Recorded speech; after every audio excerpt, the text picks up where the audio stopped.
Hello. ഇന്നെനിക്ക് ചോദിക്കാനുള്ള ഒരു ഇമ്പോർട്ടൻ്റ് ആയിട്ടുള്ള കാര്യമാണ്. കേരള യൂണിവേഴ്സിറ്റിയിൽ PG ഫൈനൽ ഇയർ ചെയ്തുകൊണ്ടിരിക്കുന്ന എത്ര പേരുണ്ട്? ഇപ്പോൾ അവർ ഏറ്റവും അലട്ടുന്നത്, അതിൽ B.Ed ചെയ്യുന്നവർ ഏറ്റവും അലട്ടുന്ന ഒരു കാര്യമാണ്, B.Edൻ്റെ ക്ലാസ് June 15 തൊട്ട് തുടങ്ങുന്നു, PG കഴിഞ്ഞിട്ടുമില്ല. അതെന്താ ഇപ്പോൾ PG ചെയ്യുന്നവർക്ക് B.Ed ചെയ്യണ്ടേ? കേരള യൂണിവേഴ്സിറ്റിയിൽ തന്നെ പഠിക്കുന്ന PG ചെയ്യുന്ന ആൾക്കാരുടെ അവസ്ഥയാണിത്. ഒരിക്കലും തങ്ങളുടെ അല്ലാത്ത കുറ്റം കൊണ്ടാണ് അവർ ഈ അവസ്ഥ നേരിടുന്നത്.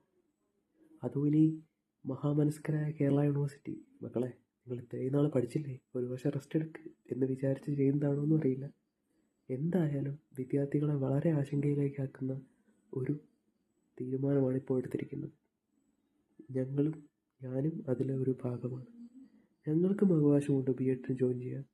ഞങ്ങളുടെ തെറ്റുകൊണ്ടല്ല ഞങ്ങൾക്ക് എക്സാം താമസിച്ചത്. ഞങ്ങളുടെ തെറ്റുകൊണ്ടല്ല ഞങ്ങളിപ്പോൾ ഈ ഒരു അവസ്ഥയിലെത്തിയത്. സോ